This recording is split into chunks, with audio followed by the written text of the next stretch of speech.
Arratsaldeon eta mila esker tortzeagatik ez do kamairu aztertuz, ez do kamairu oroituz, bigarren jardunaldi hauetara.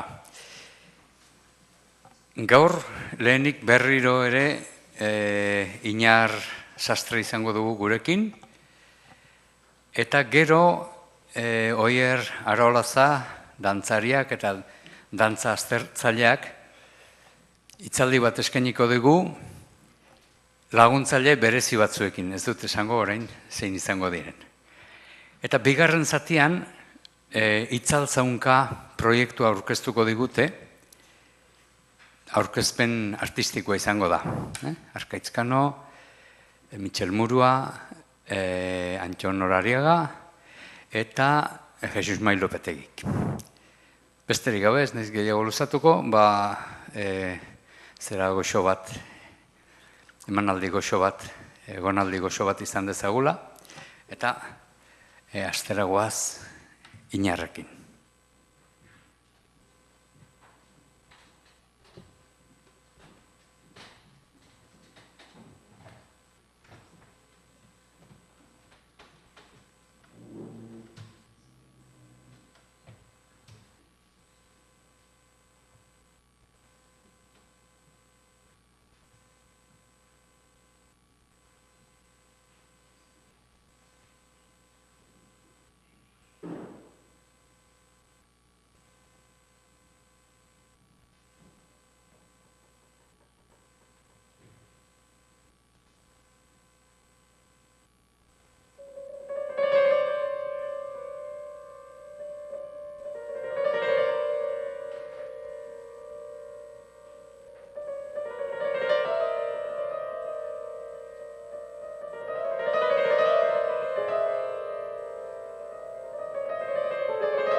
Bai?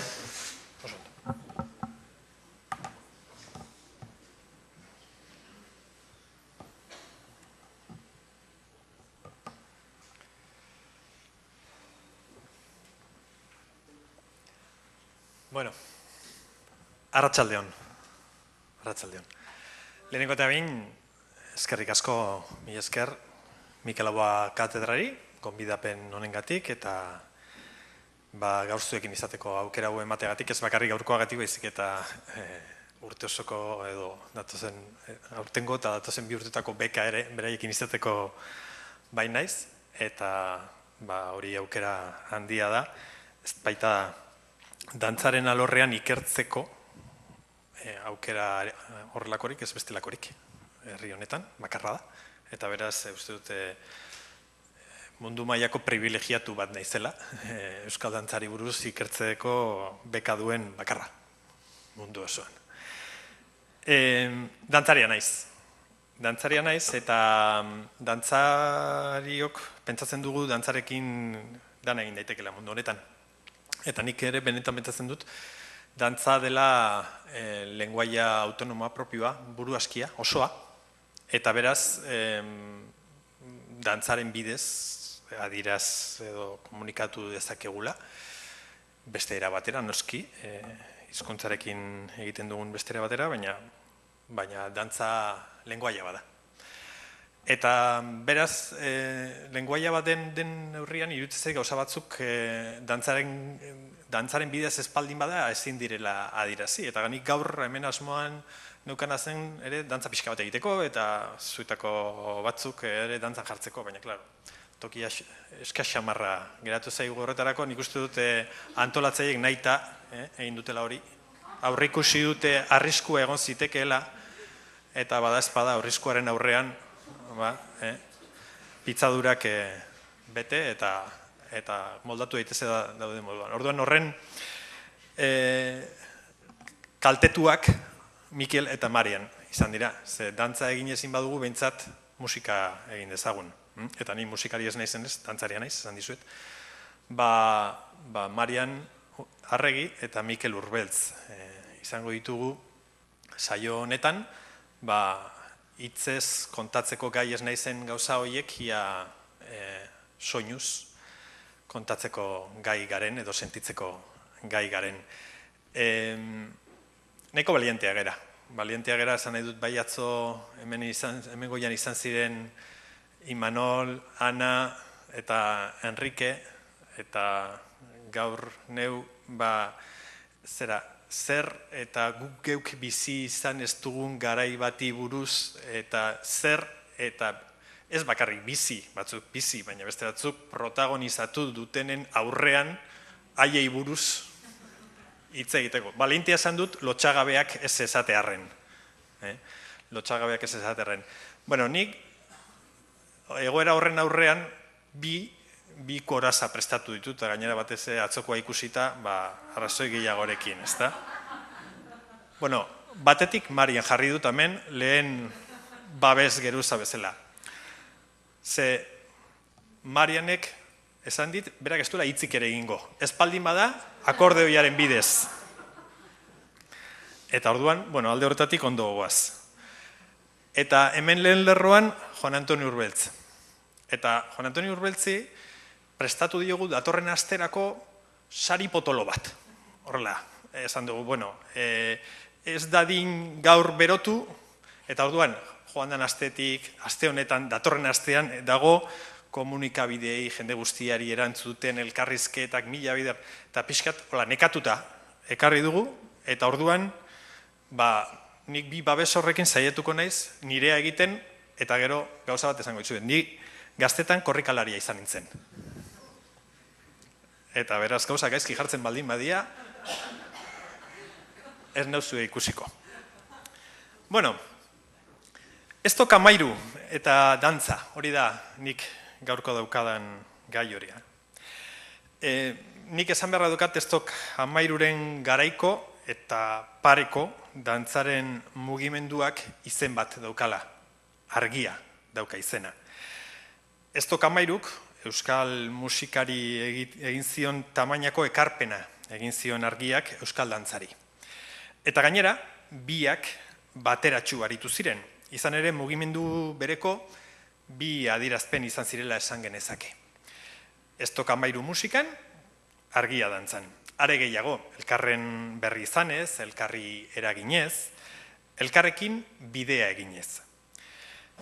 Musika eta dantza, dantza eta musika.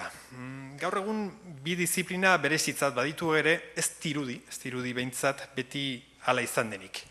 Musike, zientzia eta arteen babesle ziren bederatzi musei erreferentzia egiten dien antzinateko, greziar antzinateko musike greziar hartan, musika eta dantza gauza bera ziren. Kantua, musika tresnen soinua eta dantza hori guztia adierazpen mota bakarra zen, musikea. Platon bera, Platon koreaz aritzen denean, taldean egiten diren musika, dantza eta ahozko adierazpen kombinatu eta zari da. Hitz bakarrarekin izendatzen du, kantu, dantza eta antzerkiaren bidez, mitoa eta erritua uztartzen dituen jarduera hori, iragana, oraina eta etorkizuna lotzen dituena. Ideia honi tiraka, okurritzen zait edo pentsagen dezakela, opera, pastoralak, maskaradak, paloteagoak, Nafarroko Riberakoak, edo libertimentuetan, bastakit, ez direla musika, dantza eta antzerkia berez hor elkartzen, ez hor bere ekosisteman eroso ageri zaizkigu. Agian, musika, dantza, antzerkia, ez dakit, bakarka bestengatik bereizita bananduta aurkezten ditugunean, ari gara berez osoa izan liteken arte baten parteak erauzten, ez? Mozten eta ateratzen, arte drama hori zatikatzen. Ezinezko eta alperrikako alegina bestalde. Musika dantza baita, eta dantza antzerkia. Alaxe frogatu digu atzo eta gaur eskainitako emanaldi ederrekin Iñar Sastrek. Eta horixe erakutzi digute beste ondoko saioan, Arkaitzkanok, Antxon Olariaga, Jesu Mai Lopetegik eta Michel Muruak. Eta guk ere bai, ni hitzez ari naiz hemen, eta dantzan espada, ez dakit, balantzan bai apur bat, eta hitz eta balantzaz gain, hemen ditugu musikaz osatzeko prest, Marian Arregi eta Mikel Urbeltz. 1975ko udazkenean egin ziren Estok Amairuren sorrerako lehen bilerak. Ondoren, Estok Amairun talde bezala jarraipenik izan ez bazuten ere lehen bilera haietako batzuetan 3 neska gaztek parte hartzen zuten. 20 urtera iristen ez ziren 3 neska gazte. Marian Murgiondo, Enkarna Uriarte eta Marian Arregi. Trio kemen osatzen zuten 3 artean. Kantuan egiten zuten Murgiondok eta Uriartek, eta akordeoiarekin eta hotsarekin laguntzen ziren Marian Arregik. Pepe Andoainekin ikasi zuen akordeoia Marian Arregik. Andoainek berak bere ikasleekin sortuta zuen akordeoi orkestarekin ere aritu zen, gaztetan emanaldiak eskaintzen, baina dantzari aritzen zen goizaldin. Eta oso gazte zirela, 16 urte ingururekin, hasi ziren Murgiondo eta Uriartekin 3 kotea osatu eta kemen izenarekin emanaldiak eskaintzen.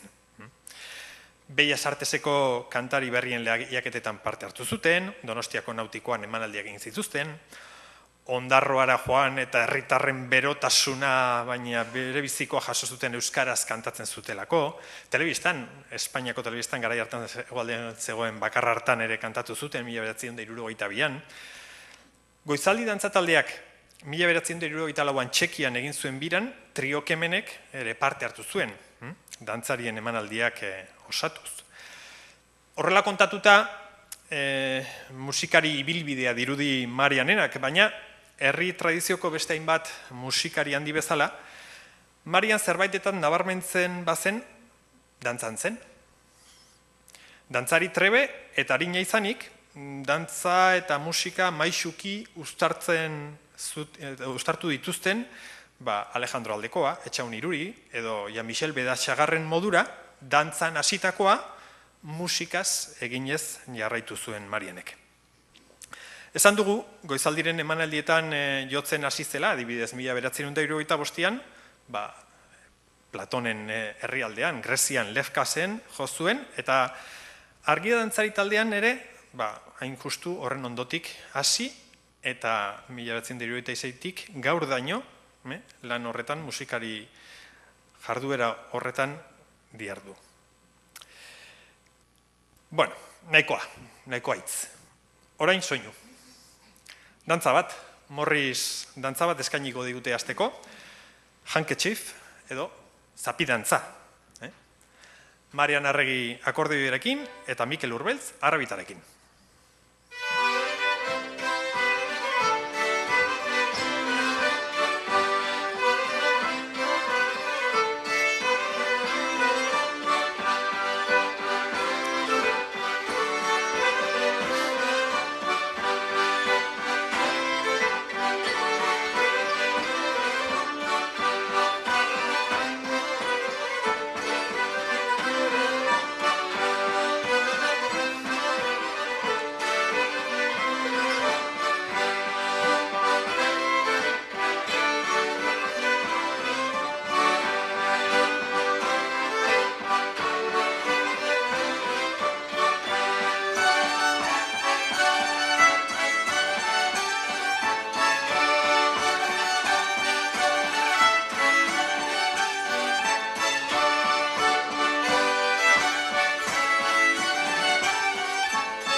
Mila 1975 urtea da.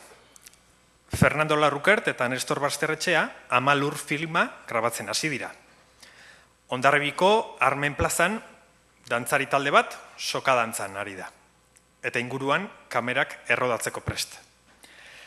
Filmen grabaketan ohikoa denez etenak ugariak dira eta toma batetik bestera zain egon beharra tokatzen da. Dantzarietako bat bazterretik begira dagoen gizon batekin elkarrizketa beroan sumatu dezakegu. Dantzariak 25 bat urte ditu. Eta keinuka eta imintzioka etorri amaitezinean ari den gizonak 57 inguru. Jorge Oteiza da gizona.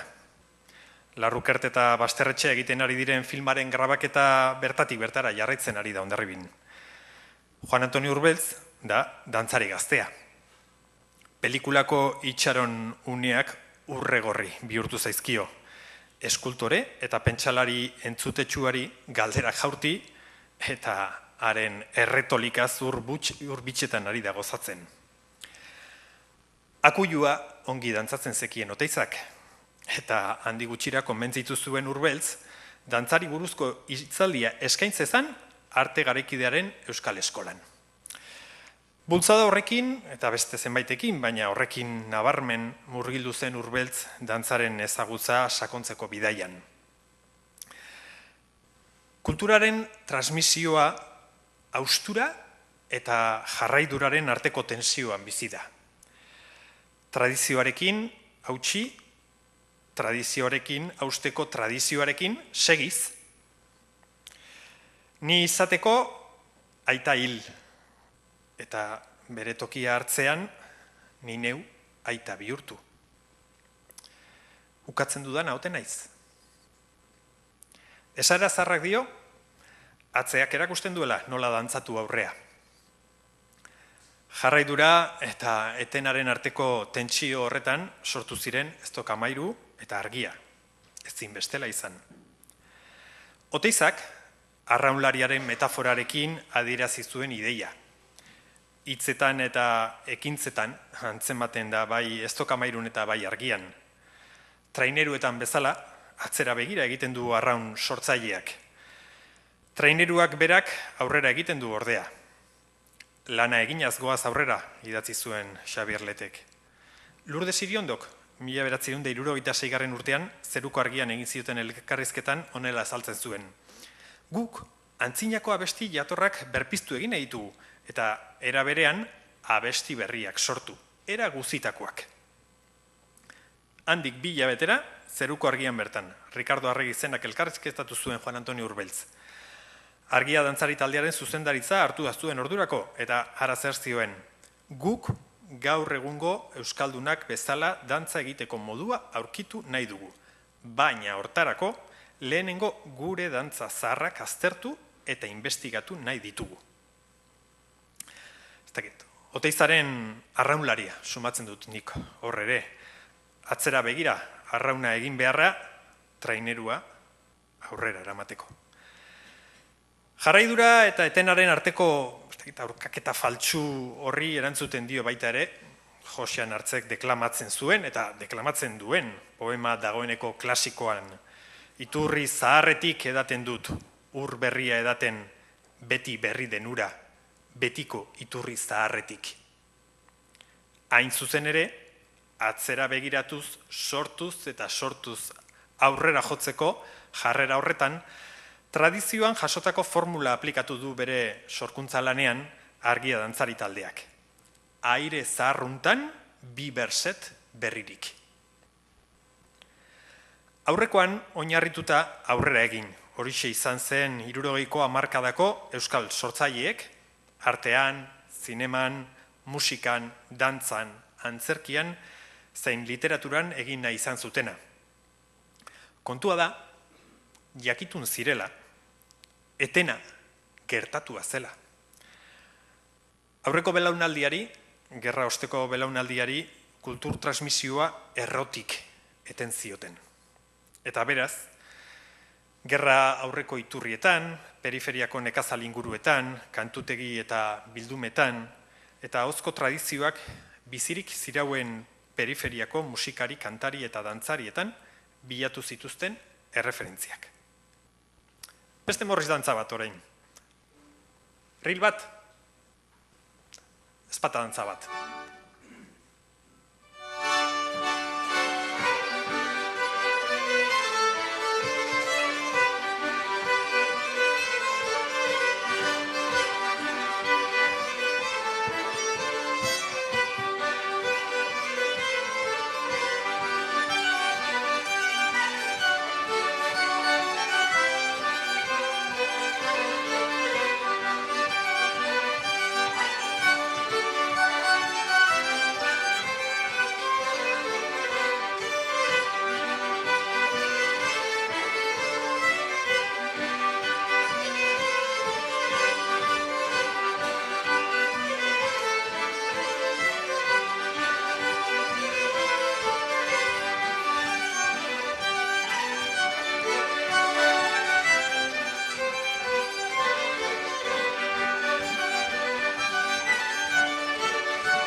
Argia taldeak aurretik funtzionatzen zuen, baina 1976tik aurrera taldean sartu eta lan eredu berriak bultzatu zituzten Juan Antonio Urbeltzek eta Maria Angeles Arregik.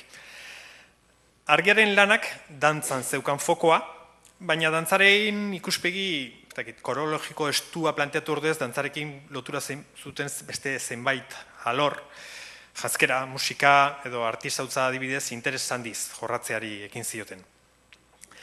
Horretarako, bilketa lan zabala abian jarri zuen Argiak. Batetik, euskal musika eta dantzaren alorreko ikertzaile eta adituekin harremanak abiatu zituzten.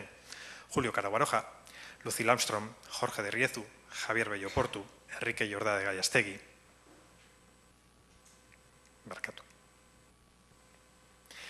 Euskal eta nazioarteko kultura, folklorea eta etnografia irakurketa sistematikoetan barneratu ziren. Antropologia, musikologia, historia eta etnokoreologia alorretako lan teorikoekin uztartuz.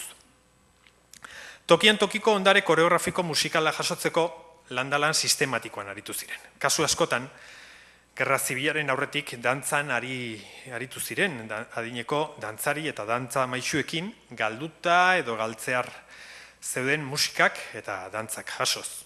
Horrela, berriz, Lesaka, Oñati, Baztan, Leitza, Iribas, Erronkari, Jaurrieta, Uarte Garazi, Otxagabia, Lizartza, Makea, Urdiain edo Atarratzen, eta besteak beste, Alejandro Aldekoa, Manolo Igoa, Maurizio Elizalde, Mariano Izeta, Juan Bautista Lasarte, Ricarda Pérez, Justa Labairu, Faustin Bentaberri, Pedro Esarte, Iñaki Gordejuela, Simon Setien, Maxi Aramburu, Etxaun Iruri, edo Gat Aran izan zituzten lan horretan iturri eta irakasle. Horietan, eta hoiekin jasotakoak Euskal Herri osora zabaldu eta ezagutzera eman zituen argia dantzari taldeak, bere emanaldi eta beste dantzataldei erakutsi eta emandako materialen bidez. Ez Amairun bezala, musikari, dantzari, kantari eta sortzaile asko aritu ziren argian urte horietan. Vicente Beltrán, Juan Mari Beltrán eta Jose Mari Irastortza musikariak, edo kulturaren beste alor batzuetan ondoren bidea egin zuten Imanol Lartzabal, Arantza Urreta Bizkaia, edo Josean Lizarribar besteak beste. Musika tradizionala modu zabal eta sistematikoan entzuteko ohitura zuten, eta doinuei kolorea ematen trebeak ziren argiako musikariak.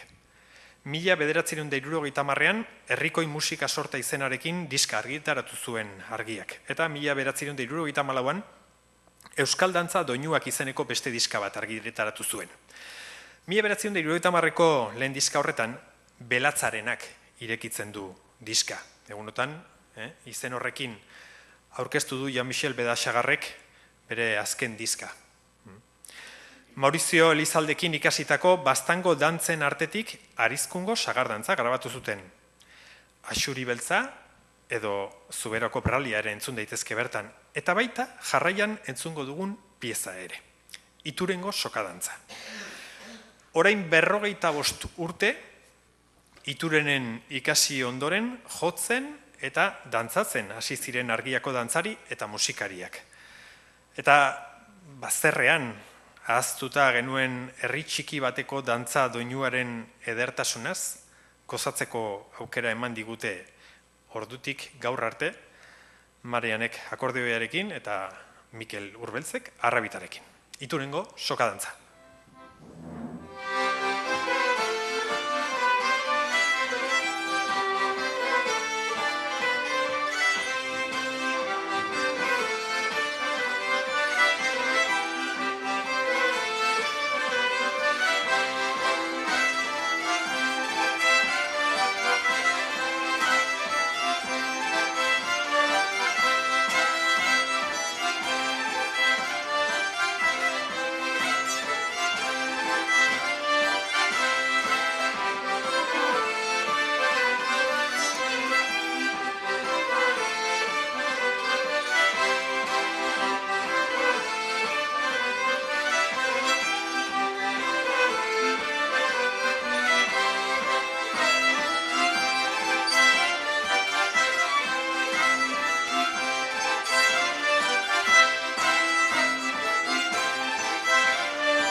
Mila 1970ean Baga Biga Iga sentikaria aurkeztu zuen Ez Amairuk.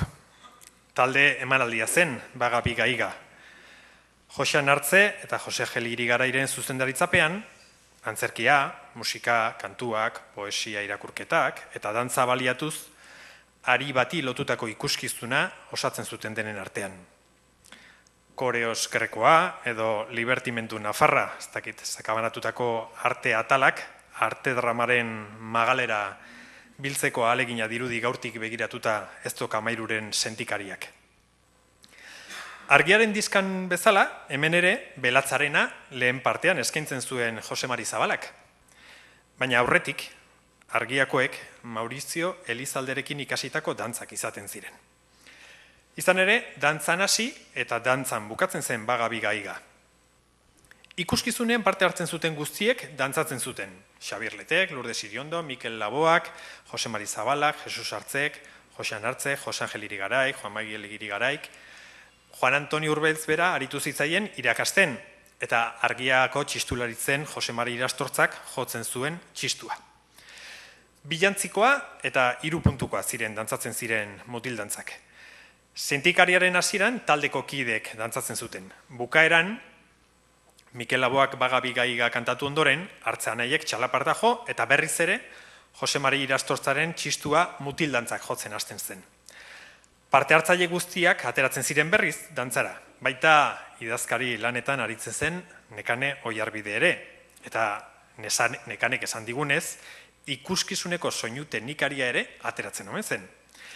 Publikoari parte hartzeko gonbidapena egiten zitzaion azken dantza honetan, baina pentsatzen dut ikusle gehienek dantza ez zutela ezagutuko, eta zaila izango lazela inorra ateratzea. Horregatik, inguruan publiko artean kamuflatuta izaten ziren Argiako dantzariak ateratzen ziren. Fernando Aristizabal, Josean Lizarribar eta beste hainbat. Baztango mutildantza bat eskatuko digu orain, Xerri Begi izenekoa eskainiko dute, eta aurrera ba.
Aire zaharruntan bi berset berri jartzeko, aire zaharrak ezagutzera jo zuten Urbeltzek eta Arregik, eta ez bakarrik Euskal Herriko aire zaharrak. Nazioarteko musika eta dantza tradizionalak gertutik jarraitu eta ezagutzen ahalegindu da Argia. Eta hainbat erreferentzia argigarri gertatu zaizkie ibilbidean. Goizaldiren eta Argiarekin folklore jaialdietan, egindako dantza biretan, hainbat nazioarteko talde ezagutzeko aukera izan zuten, eta horietako zenbaitek arrasto sakona utzi zien. Adibidez, 1975 bertan, Jerusalemeko Unibertsitate Hebreoko dantza taldea. Dantza talde honek, musika eta dantza juduaren gainean egiten ari ziren berritze lan harrigarria ezagutzeko aukera eman zien. Hurrengo urtean, Igor Moiseyeven baleta errusiar entzutetsuak ikusi zituzten. Maiz, erreferentziak ere Argiako eta Aztoko Amairuko kidek konpartituak jaso zituzten. Adibidez, Brenda Button, Kornualeko kantaria. Frantzian, Nantesen ezagutu zuten. Argiako musikariak eta Aztoko Amairuko kide batzuk joanak ziren bertara elkarrekin. Nanteseko emanaldi hartan bertan, Marianek akordeoioarekin lagundu zuen Xabier Lete bere emanaldian. Eta 1974an Xabier Letek grabatutako diskan parte hartu zuen soinuarekin. Gero, Benito Lertxundiren emanaldietan akordeoiarekin laguntzen hasi zen Marian Arregi. Zuberoako dantza, musika eta kantuek liluratuta, Etxaun Iruri, Gataran, Egiazal familia, Jean-Michel Bedaxagar eta Gaztelu Etxegorri familiarekin ikasten aritu zen Argia luzaroan. 1977an 19 maskaradetan izan zela kontatzen du Urbeltzek. Jasotako doinuak zabaltzeko musika formazio berriak antolatu zituzten.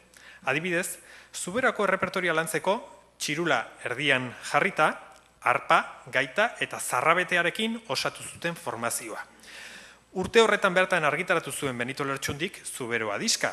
Bertan, Jokin Melarak jotzen zuen biolina, Jose Mari Irastorzak Argiako txistulari eta musikariak kornamusa eta danborra, Ramon Berazak pianoa, Humberto Astibiak Hortzadarreko, Iruñeko Hortzadar dantzataldeko musikariak xirula, flauta eta txanbela, eta Marian Arregik arpa eta akordeoia. Musika eredu orkestal horrekin, formazio horrekin, Zuberoa ikuskizuna estreinatu zuen Argiak 1978an, eta urte berean, Fernando Larrukertek filmatu zuen Euskal Herri musika pelikulan parte hartu zuten. Urrundik, heldu naiz luze ibiliz idatzi zuen Urbeltzek, eta kantatu zigun Benitok. Lana eginaz, goaz aurrera, kate honetan denok batera idatzi zuen Letek eta kantatu zigun Mikel Laboak. Iauteri, bizitzaren sokadantzan lehen biziko jauzi idatzi zuen Urbeltzek eta kantatu Benitok.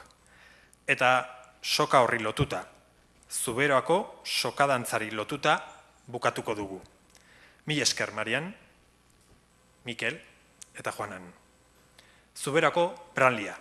Lau simple kontrapasa!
Bada espada, ospa.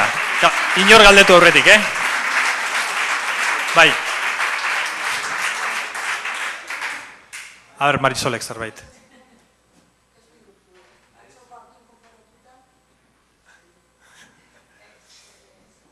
Entrenatuta etorri naiz, korrika aiteko.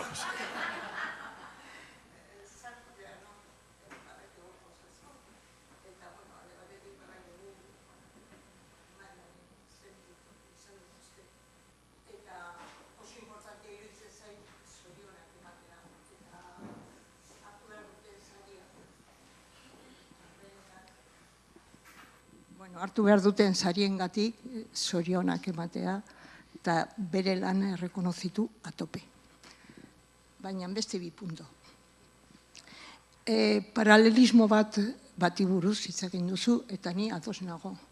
Nik uste dut egon zala paralelismo bat, bai ez dok, bai, bueno, ez den jarriko bat bestia baina lehenago, ojo, hori ez den nahi. Eta bai argia taldeare. Bueno, hori garbi dago. Paralelismo bat egon zen, baina 60. hamarkadan paralelismo asko egon ziren.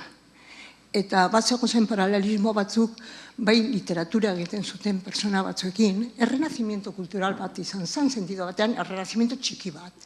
Nahi baduzu, konparatuta, bueno, Italian egon zen, akin, agian, txikia, baina importantia. Eta esaten ari nintzen, nola paralelismo batzuk egon ziren, bai ere literaturako munduakin, eta, bueno, izen bat aipatzeko, gehiago daude, baina Aresti aipatuko nuke, edo, bueno, dudik gabe, plastikoekin, artista plastikoekin, eta gaur taldeak, eta horiekin, sin duda, naiz eta Oteiza, eta Oteizak, 63 ez ba naiz pixka bat junda, idatzi zuen kosketan denekin. Bueno, badakit hori liburu horrek izan zuen eragina izugarria gure artean, denentzako izan zen importantia hori badakigu.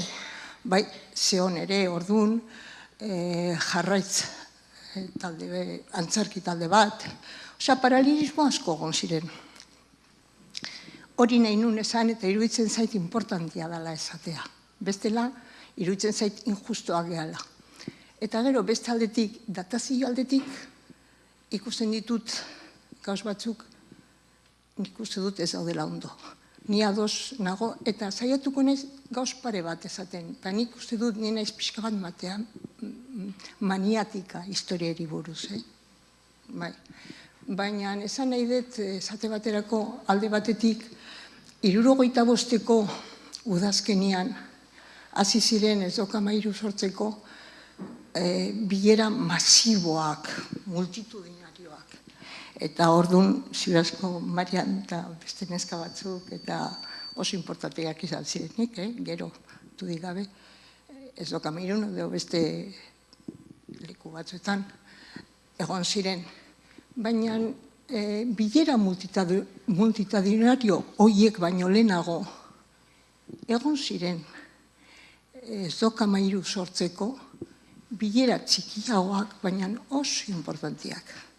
Hasi ziren, txikiagoak ziren, batzuetan persona batek deitzen zion beste bati eta biltzen ziren. Baina nor badaude eta badaude testimonioak eta badago investigazioa garbi usten dula, esate baterako Mikel Laboak 65ko udaberrian Lertzundiri, Benitori deitu zion telefonoz, jakin zuenean konkurso batean oso ondo ditu zala, Bellas Artesen, hemengoa teatro batean, deitu zion esateko berak ezagutzen zula, edo ezagutu zula 64ean, 64ean denbora asko egon zan Barcelonan, eta talde bat eta movimiento bat, bi gauzak. Zetzetutze zan taldea, lehenengo fasean zeon, baina 3 urte lehenago edo ja hasita, eta beste aldetik Kansoren movimentoa, Nova Kansoren movimentoa, esan gauz berdina, Nova Kansorena zan zabalagoa. ezagutu zuen eta gelditu ziren txundituta. Orduan, talde bat zegoela hor, Mikelentzako hori ezagutzea oso importante izan zela, eta Euskal Herrian saiatu zen pauso batzuk ematen, hori olako zerbait hemen egiteko. Hitz egin zuen Benitokin, Benito beti konfirmatu du hori, detaillegiokin, gutxiagokin, beti. Dago oso konfirmatuta era desberdinetan, eta investigazio lanetan dokumentatutak baldin badaude ere bai. Lurdesekin gelditu zen, egin zuen, junziren egun batean, 75ko uda hortan, egun batean, Mikel Zistiaga zan pintorea, gaur taldean egon zana, eta ezagutzen zuen Mikelek 74ean grabatu zuen diska, eta inbitatu zion bere etxera juteko diska batzuk entzutea. Orduan, Mikel ja nola Lurdesekin hartu emanetan zeon, Benitokin, Lurdesekin, gero Julenekin, ez lagunak zirelako edo ligatzeko, baizik talde bat egiteko, hola, Barcelonan ikusi zuen olako zerbait, olako talde bat egiteko. Eta orduan, Jose Anartzek mi aldiz konfirmatu dula nola Zistiagaren etxean ezagutu zituen Mikel eta Lourdes, eta hori ziaro konfirmatuta dagoela, eta hartuman horiek edo kontakto horiek Benito, Lourdes, Julen, Josean, era indirekto batean esango nuke, baina nire bai, bildu zan bere ideatara edo bere proiektotara. Hori jazeon eman da 75ko udazkena baino lehenago. Eta badaude testigantzak eta investigazio lanak. Eta gero, ja bukatzeko, porque bazego zen ere beste problema txiki batzuk eta zioan, baina ez nahi sartuko, pelmaz izateko. Bukatzeko ja esan nahi dut ere, badalagola zuk aipatu duzu Zeruko Argian 76an azaltzen zen artikulo bat, eta badago beste bat Zeruko Argian 75ko abuztuak batean azaltzen zen artikulo bat, eta zan elkarrizketa bat Mikel Lauarekin, komentatzen zioten, bere lehenengo diska, lau kanta herrikoiakin grabatu zituna, entzuna ziukaten, eta harritzen ziren zaharrak zirelako kanta horiek. Eta orduan Mikelek egiten zuen defensa zutsu bat, zentratzen zen batit bat bere terretzen kantorian, baina esaten zuen kanta horiek guk ez genitun orduan hemen ezagutzen. Minoria bat ezagutzen zuen, oso minoria txikia.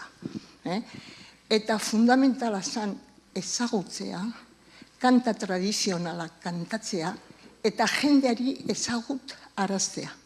Eta gero esaten zuen, baina ez gehiago geldituko bakarrik kanta tradizionalakin. Edo, bigarren pausoa izango da kanta berriak egitea. Eta galdetzen zioten pixka bat berandago. Kanta berriak, uste duzu Euskal Herrian euskal kanta berria sortuko dela, eta berak oso ziur esaten zuen, baietz dudik gabe aterako zala, eta zello propio bat izango zula, eta gaina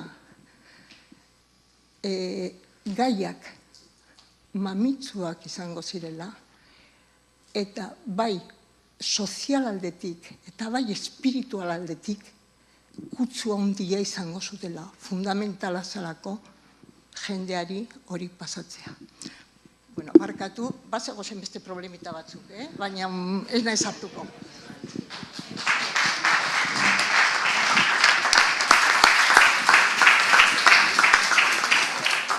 Eskerrik asko, Marisol, nik ez daukat ezer ukatzeko nire planteamendua dantzakoa da.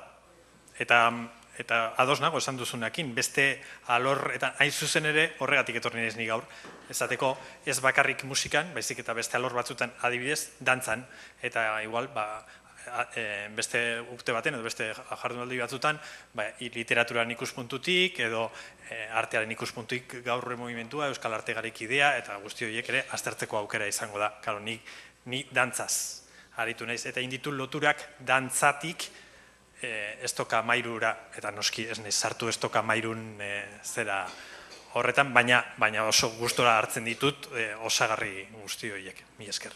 Eta ez naiz gehiago luzatuko, ze oin datozenak ere bereien denbora izan dezaten. Eskerrik asko.